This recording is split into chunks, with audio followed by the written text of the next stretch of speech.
rabbisna jaallatu like share godhaa isin jechuu jaalladha. Waan nama dhibu jimmaa Wallagga jira malee as jira siyaan ture ani. Hancooteen kun birrii 200 bitamte jechuudha. Baay'ee wallahi bareedaadha 200 jechuudha. Hancooteen baay'ee nyaata qaaliidha. Hancooteen kun birrii 200 dinnichi kun birrii 80 jechuudha. Akkatti bareeda.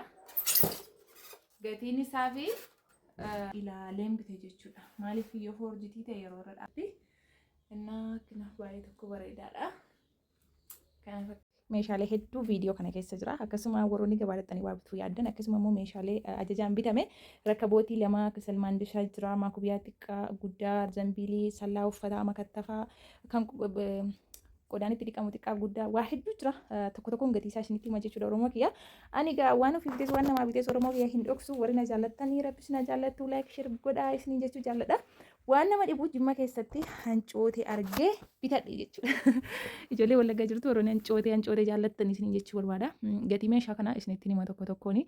Garuu duraan dursaa kuduraalee kana gatii ishee isinitti himuu barbaada jechuudha. Innaa habibochi waan nama dhibu waan nama dhibu hancoote argee bitachuu kooti hedduu takkan gammade. Wallagga jira malee as jira siyaan ture ani. Hancooteen kun birrii 200 bitamte jechuudha. Baay'ee wallahi bareedaadha 200 jechuudha. Hancooteen baay'ee nyaata qaaliidha. Hancooteen kun birrii 200 dinnichi kun birrii 80 jechuudha. Timaantimii yoo isinitti hime 180 bitame jechuudha. Asii isa kana jechuudha. Kun birrii 30 bitamte raafuu mara salaaxaaf hin barbaade jechuudha. Leemoniin kun 3 ishee birrii 20 jechuudha. Gizee tokko tokko immoo tokkoon ishee 10 ni taati jechuudha. 3 30 ni taayoo fedhe gizee tokko tokko. Kun immoo qaaraan kun birrii 10 bokkaan roobee irra xiqqoo yeroo waa binne laastikii keetti waa dhoqqanii jijjiirra ture. Bokkaan roobaa rugaa baadhannee ture. Innaa kaarootiin kun immoo salaaxaaf hin bite birrii 20 jechuudha. 50 kaama yeroo baay'ee garuu wanti xiqqaa ta'eef kan 20 naa goonaan immoo fudhadhe gaanizim jedhee bokkaa jira waan ta'eef gabaa keessa zuuraa oluun fene. Innaa qaayisiriin kun immoo birrii 100 jechuudha. Wallahi baay'ee tokko bareedaadha maashaallah. Guddaadha jechuudha. Kun akkuma argitan tokkoon isaa yoo gamga'a. Waan hunda gatii isaa wajjin isinitti himeera miti. Shunkurtii kun immoo qooraa miti ani beekan qooraan barbaanne guyyaa 2-3 gidduutti fayyadamee waan fixuu barbaaduuf akkasitti bitadhee isiniin jechuu barbaada. Gabaan kana fakkaatti. Gatii meeshaaleen isinitti himaa ishee amma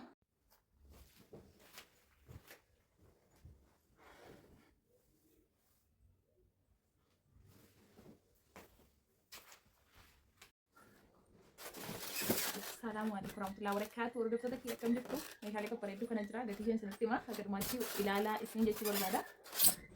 Meeshaa boriiti wallahi baay'ee takka bareeddi. Akka akkasitti mastaatii fakkaatti baay'ee takka ulfaatti. Badaam takkatti bareeda. Gatiin isaa fi qodaan isaa walitti dhufa hin jedhu. Baay'ee takka bareedaadha wallahi maashaallah tabarakallah. Hordoftoota kiyyatu ajajatee rabbi nagaan isin agarsiisu isiniin jechuu barbaada. Meeshaa isinitti agarsiisee ka'ee gatii isaa kun birrii 2700 bitame. Meeshaan gizee tokko kan qannasaa gizee tokko immoo gadi bu'a. Yeroo baay'ee hin dabala malee gadi hin bu'u. Suuqittis gizee tokko wal dhaba jechuudha. Makattafaan kun birrii 1000 bitame. Bal'aadha. Bareedaadha. Akkasuma immoo maashina xaamee jira jechuudha. Ani waan hin taane namaaf hin bitu akka waan namni galee itti gammadutti kanuma ta'e kan kanaa biti jedhamee kun amma kun maashina xaamee jira. Bishaan ittiin galu jechuudha. Kanaaf birrii 1000 bitame. Kana fakkaata ishee. Mastaxabaa uffataa fa'i jira. Rakabootii fa'i jira. Mastaxabattiin kun xiqqaa jedhamudha. Akkuma argitan irra dhaabbadhee jechuudha. Irra dhaabbadhee ilaaleen bite jechuudha. Maaliif yoo forjitii ta'e yeroo irra dhaabbatan gada deema jedhani. Gadi cabaa. Yoo orjinaala ta'e immoo oomaan ta'uu jedhani. Kanaaf inni guddaan isaa musa kana jechuudha. Habiboche inni guddaan isa kana xiqqaaf guddaa walirratti ajajatan jechuudha. Hordoftoonni kiyya meeshaan yeroo gannaa kana waan jedhu meeshaa babbareedaa ta'e qaaliitii jechuudha. Ganna kana fiduu hin barbaanne yoo tijaajiin ta'e malee jiru beekta maaliif amma namni bitu jiru waan ta'eef jedhu. Sallaan kun birrii meeqa asumaan isinitti hima rakabootii fa'i jira jechuudha.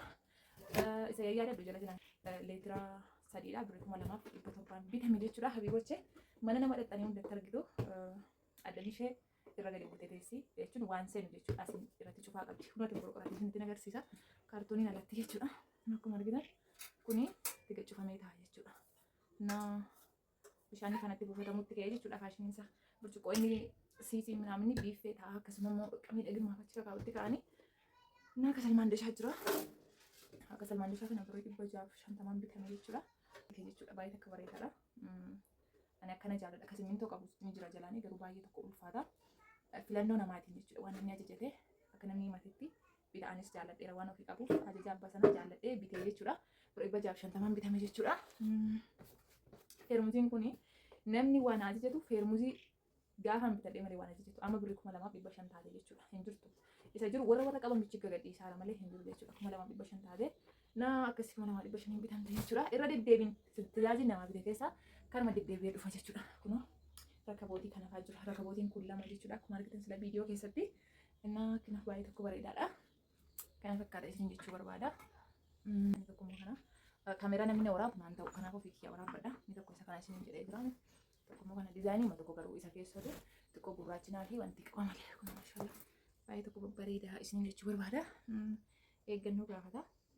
Eeggatanii nanga haala kanaan mana keessa zanaafataa godha jechuudha. Na masxaxa baay'ee qannaafaa jira ishee waan dayyuu gatii isaa gadi dandeessinitti muuf yaala.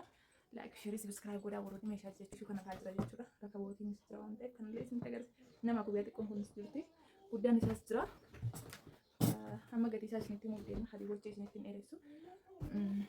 Kun godhettiin keenya aduu kana fa'aa qabdi jechuudha. Aduu guddaa lama. Billaa jedhama. Asitti billaa jedhama. Kana fa'aa qabdi jechuudha. Kun kan ittiin inqulaalii rukutanidha. Dafiin daakuu horsiisi malee inqulaaliin tokko birii 28 taatee jirti. Kana fa'aa qabdi guddaa tokko xiqqaa tokko lama qabdi jechuudha. Shukkaasaa fi kan immoo noormaalii duudaa 12 jechuudha. Billaan xiqqaa guddaa jira. Kun immoo birii 400 jechuudha. Maaliif sadarkaa qaba meeshaan kanuma baay'ee lallaafaa ta'e shak jedhee hojjetame qannaashii gurguramuu fi kan orijinaalii ta'ee jira. Kanaaf gatiin isaa olaa ka'u malee waan gaarii waan bituu barbaaduuf kana bitee jechuudha. Innaa gatii meeshaalee kanaa isinitti sallaan uffataa kun jechuudha.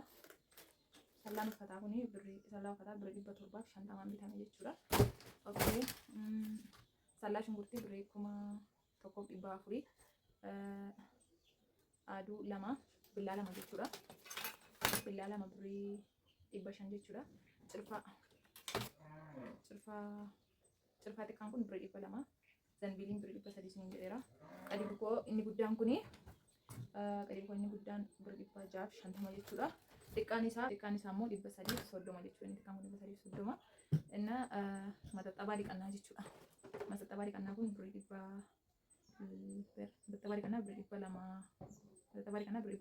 jechuudha. Akkasumas mandashaan birrii 500 fi 600 malee birrii 600 fi 50 jechuudha. Sila isinitti mee kan itti waa mooqaan ishee jedhe qabadhe kan ittiin inqulaalii baxabbatan kana birrii 250 jechuudha. Makattafaan birrii 1000 jedhee isinitti meera. Burcuqqoo komboleetti birrii 2700. Maankaan 12 birrii 700 fi 50 bitame jechuudha. Maankaa 24 kana fakkaata. Namoonni meeshaa innaa habiiwwattee kana fakkaata. Namoonni meeshaa jechaa jirtanii itti fufaa isiniin jechuu barbaadna.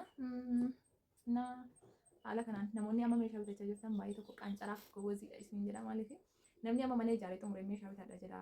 Yeroo inni kana jenne qabodee mana xumurutti meeshaan immoo guyyaa irraa meeqa dabala. Gidduutti ibsaan irraa badee garatti badeetuun viidiyoo kiyyan xumuree jechuudha. Inni xiqqaan kun birrii 650 jechuudha. Kan uffata irratti meeshaan kuni inni guddaan kun immoo jechuudha.